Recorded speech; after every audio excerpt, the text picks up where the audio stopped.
नमस्कार दोस्तों, आप सभी का स्वागत है। यहाँ पर हमारे साथ लीना कोहली जो कि आज़ाद उम्मीदवार है, वो हमारे साथ हैं। आइए बातचीत करते हैं इनसे। मैडम, क्या कहना चाहेंगे? कैसा रहा आपका डोर टू डोर बयान? कैसा रहा लोगों का प्यार? लोगों का प्यार, बहुत प्यार मिला मेरे को। जहाँ जहाँ पे भी गई लोगों ने बहुत अच्छे से मेरे को नवाजा, बहुत प्यार दिया और सपोर्ट भी दी। उन सब ने यही बोला कि हम भी चाहते हैं कि कोई नया पार्टी आए या नया उम्मीदवार आए जिनको हमारा समर्थन रहे। तो मैं बहुत बहुत आभारी हूँ पूरी करनाल की जनता, पानीपत, असंध, गरौंदा, जहाँ जहाँ मैं जा पाई सब जगह के लिए मैं धन्यवाद कहूँगी सब जनता का जिन्होंने मेरे को सपोर्ट थोड़ा किया। मैडम परिचय दीजिए, क्योंकि करनाल की और पानीपत की जनता जानना चाहती है क्या है आपका पार्टी का चुनाव चिन्ह, क्या है आपकी पार्टी का नाम, सब मैडम सब बताइए। नमस्कार, मेरा नाम लीना कोहली है। मैं एक निर्दलीय उम्मीदवार हूं और मैंने अभी शुरुआत यहाँ से करनाल कॉन्स्टिट्यूएंसी से की है। लोकसभा क्षेत्र मैंने करनाल चुना है और मैंने अपना पॉलिटिक्स में यहीं से स्टार्ट किया है। और मेरा चुनाव चिन्ह है गिफ्ट बॉक्स। गिफ्ट बॉक्स इसलिए है कि मैं अगर आगे बढ़ी तो आप सब लोगों को मैं फर्दर और उपहारों से सम्मानित करूंगी, आप लोगों का समर्थन करूंगी और आप लोगों का इसीलिए समर्थन चाहती हूँ। मेरा चुनाव चिन्ह गिफ्ट बॉक्स है और सीरियल नंबर 17 है। तो मैडम, कैसा आपका जो प्रचार का दौर था कैसा रहा? लोगों में कैसा रुझान रहा आपके प्रति? रुझान तो बहुत अच्छा रहा। प्रचार का दौर देखिए, अभी तो गर्मी इतनी है, बहुत मुश्किल दौर था।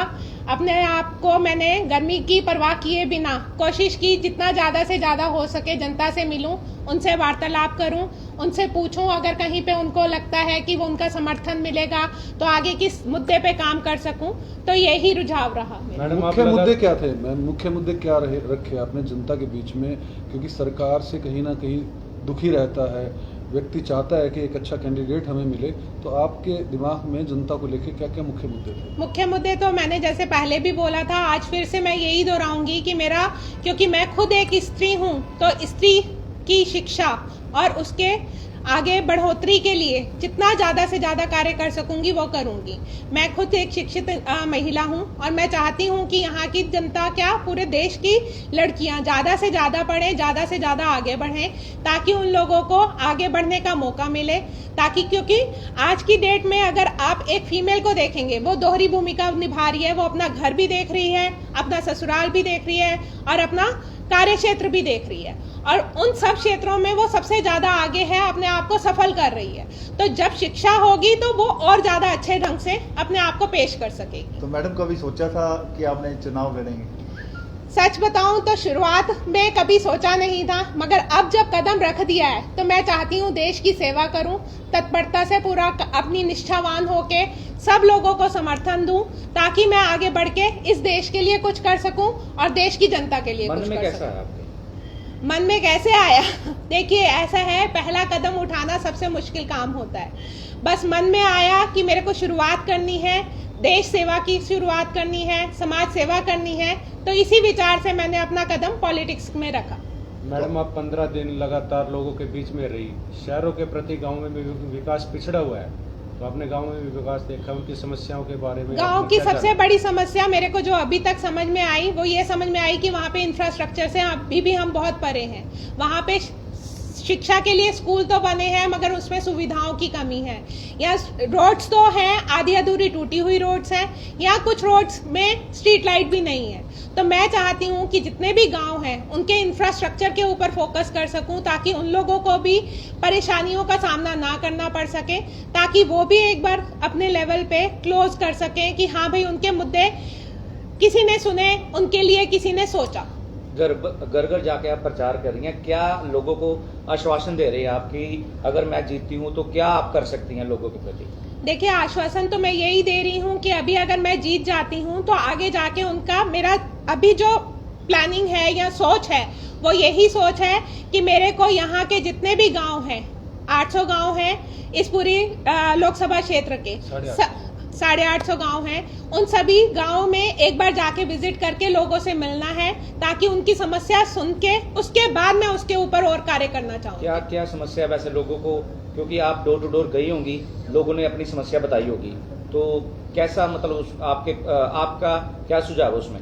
सुझाव में तो मेन अभी जो समस्या ज्यादातर मेरे को पता चली है वो इंफ्रास्ट्रक्चर से लेके लोग परेशान हैं।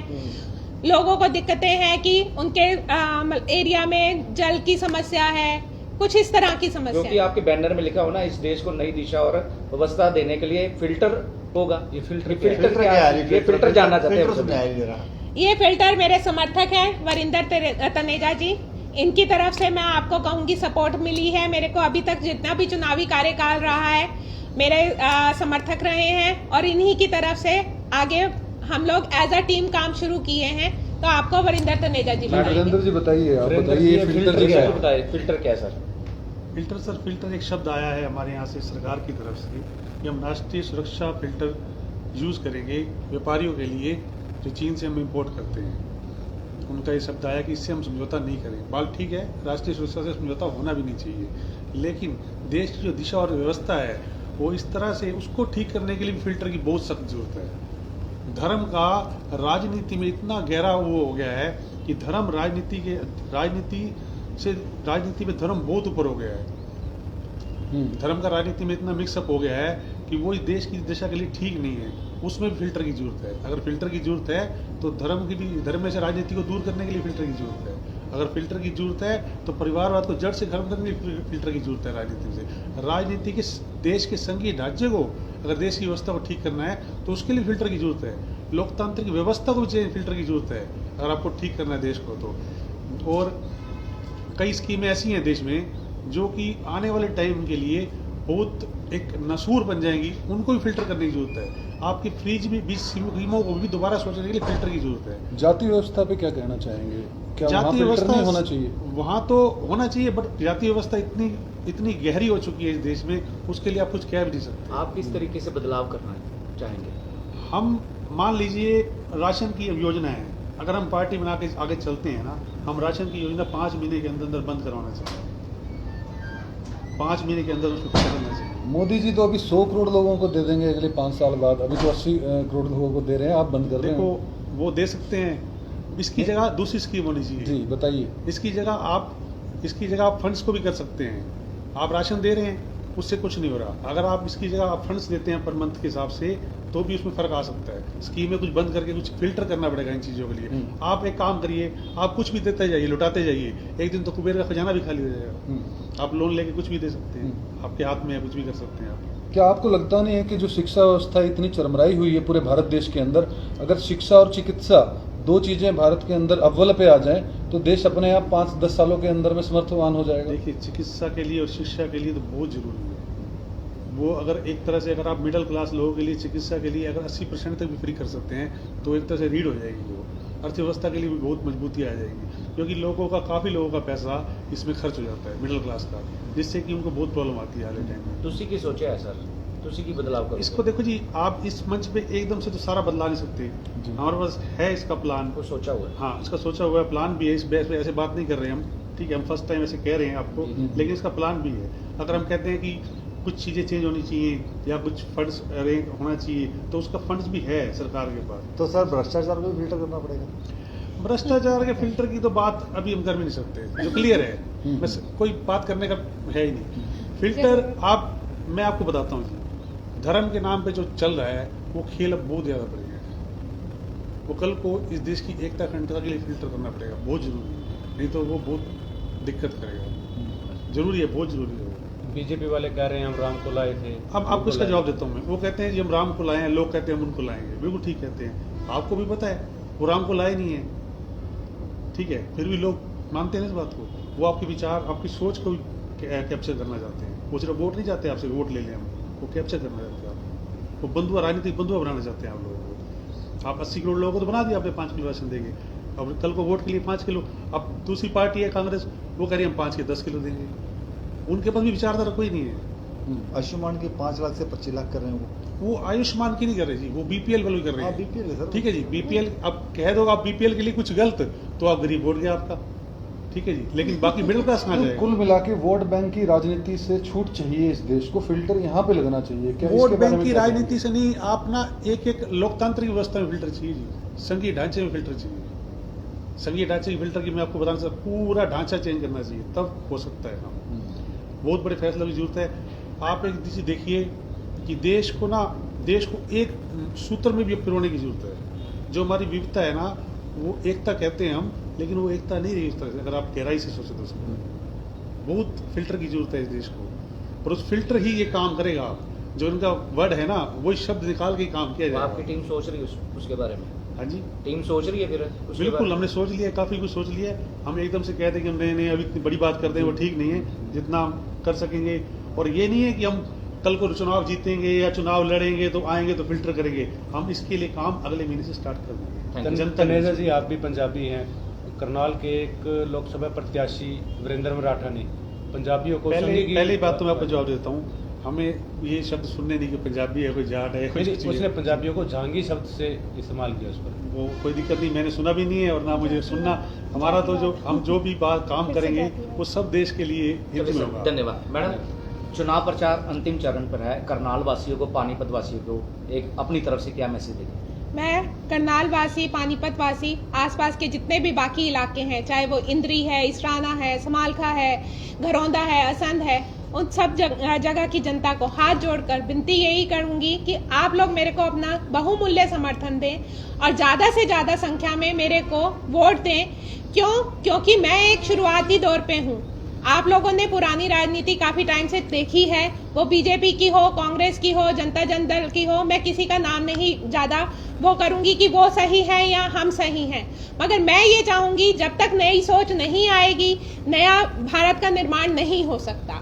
नई सोच के लिए आप लोग मेरे को ज़्यादा से ज़्यादा समर्थन करें ताकि आप लोगों का भी आगे ग्रोथ हो सके और सबकी ग्रोथ हो सके। मैडम, हार जीत तो लगी रहती है, जी। चलो आप जीत भी जाती हैं या हार भी जाती है। देखो फर्स्ट टाइम लड़ रही हैं आप, ठीक है, तो आप जनता के बीच जाने का प्रयास करेंगी? जरूर करूंगी। मैं अगर हारी तब भी, जीती तब भी, मैं यही चाहूंगी कि मैं यहाँ की जनता के बीच में जाऊं, उनसे मिलूं और उनकी समस्याओं को सुनूं। भले ही मैं जीतूं या हारूं, वो तो बात की बात है। देखिए, वो उसके लिए मेरा जोर नहीं है। क्योंकि मैं अभी शुरुआती दौर में हूं, मगर जनता की समस्या सुन के उसके समाधान के लिए मैं कुछ कार्य कर सकूं, तो मेरा यही मुद्दा है, यही मोटो है, ताकि आगे मैं लंबे समय तक उनके साथ बनी रहूं और उनकी समस्याओं का समाधान करती रहूं। हर कैंडिडेट जीतने के लिए खड़ा होता है, ठीक है जी। आपने एक शब्द इस्तेमाल कर दिया जो हमारे दिल को छू गया कि हार भी जाऊं फिर की जनता के बीच में जाऊंगी। आखिर ऐसा क्यों? ज़्यादातर जो प्रतिनिधि होते हैं हार के बाद शक्ल नहीं दिखाते कि हम किस कारण आ रहे हैं। सर देखिए, ऐसा है, कोई भी पहला कदम वो बहुत मुश्किल होता है, और मैं अपना जो भी पॉलिटिक्स का कार्य शुरू कर रही हूँ वो यही लोकसभा क्षेत्र से शुरू कर रही हूँ। मगर शुरुआती कदम जब मैंने बहुत मुश्किल से सोच समझ के लिया है, तो आगे की सोच रख के ही लिया होगा। आगे की सोच अगर हारो या जीतो, ये तो बात की बात है, ये हर किसी के अपने समर्थक के ऊपर बात है। अगर मैं हारी तब भी अलग बात है, जीती तब भी बात है, मगर जब तक मेरे को जनता का प्यार, अपनापन, साथ नहीं मिलेगा तब तक मैं कुछ भी नहीं कर सकती। और यहाँ की राजनीति के लिए ये सबसे ज्यादा जरूरी है, क्योंकि मैंने जब जनता के यहाँ पे गई, बीच में गई, लोगों का कहना था, अरे मैम आप ही खड़े हुए हो, अरे मैम ये तो आप ही हो, आप खुद से आ रहे हो।